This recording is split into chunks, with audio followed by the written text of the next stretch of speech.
শুভ স্বাধীনতা দিবসের প্রীতি শুভেচ্ছা ভালোবাসা অভিনন্দন রইল। আজ 15ই আগস্ট, তাই বেরিয়ে পড়লাম আমাদের মহিলা সমিতির ঘরের উদ্দেশ্যে। সেখানে আজকে পতাকা উত্তোলন হবে। আমাদের মহিলা সমিতির দ্বারা পরিচালিত নার্সারি স্কুলের ছোট ছোট ছেলে মেয়েদের এই বিশেষ দিনে আনন্দের সামিল হব। ওখানে পৌঁছে আজকে সুন্দর মুহূর্তগুলো তুলে ধরব। আমাদের গ্রামে এই ছোট্ট আয়োজন, শিশুদের হাসি আর দেশের প্রতি ভালোবাসা সব মিলিয়ে আজকে দিনটা সুন্দর। জয় হিন্দ, বন্দে মাতরম। আমি পৌঁছে গেলাম মহিলা সমিতির ঘরে। এসে দেখি সব কিছু প্রস্তুতি হয়ে গেছে। এবার আমাদের পতাকা উত্তোলন হবে। আমাদের স্কুলের নার্সারি স্কুলের দিদিমণি পতাকা উত্তোলন করবে, তার সাথে আমাকে বললেন সহযোগিতা করতে। আমিও সহযোগিতার হাত বাড়িয়ে দিলাম। পতাকা উত্তোলন হয়ে গেল। এরপরে সবাই মিলে জাতীয় সঙ্গীত করবে। সবাই গলা মিলিয়ে স্কুলের দিদিমণি, মাস্টারমশাই এবং আমাদের মহিলা সমিতির সব সদস্যা, স্কুলের কচিকাঁচারা সবাই একসাথে আমরা জাতীয় সঙ্গীত করব। সবাই লাইন করে দাঁড়িয়ে গেছে, পতাকা উত্তোলন হয়ে গেছে।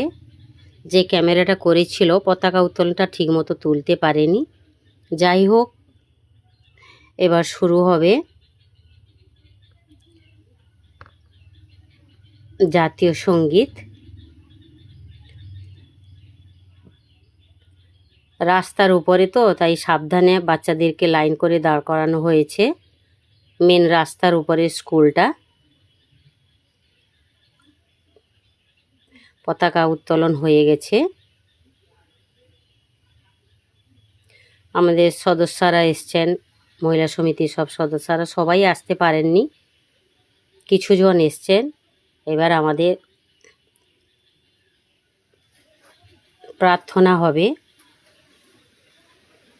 আমি বেরিয়ে পড়লাম প্রভাত ফেরিতে বাচ্চাদেরকে নিয়ে। স্কুলের দিদিমণি এবং মাস্টারমশাই, আমাদের মহিলা সমিতির সব সদস্য এবং কচিকাঁচাদের নিয়ে বেরিয়ে পড়লাম। আমি বাচ্চাদের কণ্ঠে জাতীয় সঙ্গীতটা শোনাতে পারলাম না, কারণ যেহেতু পাশে মাইক বাজছিল, গানটা ভেসে আসছিল, আমার কপিরাইট পড়ে যাবে, তাই আমি দিতে পারিনি বাচ্চাদের জাতীয় সঙ্গীতটা। যাই হোক, বেরিয়ে পড়লাম প্রভাত ফেরিতে।